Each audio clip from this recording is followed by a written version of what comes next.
So that's all good, but what does it do? So yeah, I mean, that's a very good point, very good question. So what's happening is in the past you have many top-of-the-line security tools, best of breed, magic quadrant, what have you, and they're really good, but they can't see what they can't see. You know, their blind spots is invisible to them. So if you take a scanner that doesn't know about a device will not scan that device, and it will be blind to that. It will not know what vulnerabilities are on that device.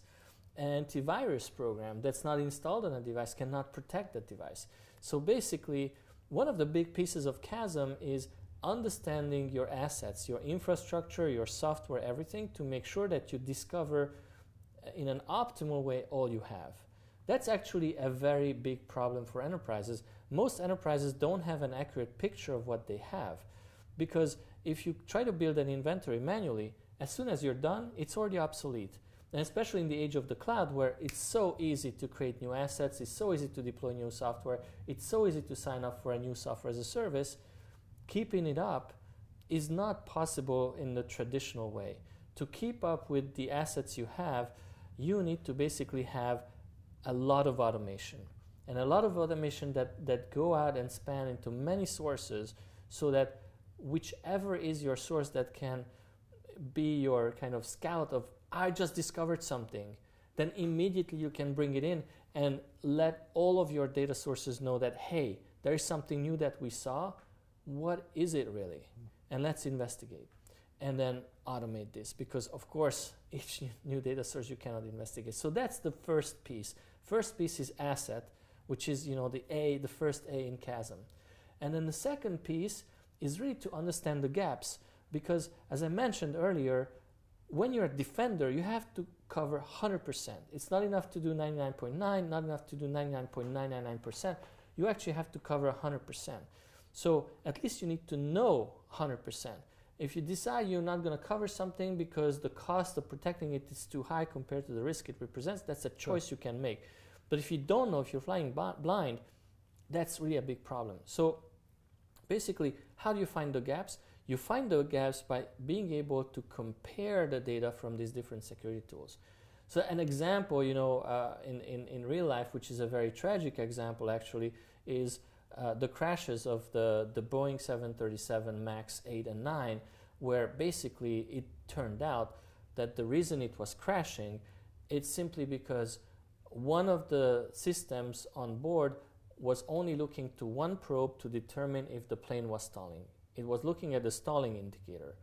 And had it looked at the speed of the plane, had it looked at some other features or other data points that would contradict the fact that you're stalling, we wouldn't have had those crashes, because it would say, yeah, it's not possible that you're stalling if you actually are going 800 miles an hour, right? I mean, it's crazy. So that's really what we're doing. We compare, and to go back to cybersecurity, one example that was fairly recent is the SolarWinds attack, where basically companies tried to standardize around one tool, SolarWinds, which spans on a multitude of all the different cybersecurity tools and also operational management tools. And what happened is the attackers just attacked that one single tool, and they attacked it at the source. They didn't attack the enterprise that had them installed. They actually attacked the software maker. So the enterprises got already a backdoor when they installed their main security tool. And then that tool obviously was blind to the attackers, because the attackers would show what you wanted to see and not what was really going on. So when you add another layer of observability that allows you to compare notes with one tool with another, then suddenly you gain this extra visibility, and you're not tied to a single tool telling you what's really going on. So it reminds me to when you go to doctor and you have a pain in your teeth, and you realize that it's not even the same side, the cavity is in the other side, but you have the pain on the right side and the cavity is on the left side. So without going to the doctor, you would just think that you have some problem right on the right side, but then you realize there are problems somewhere else.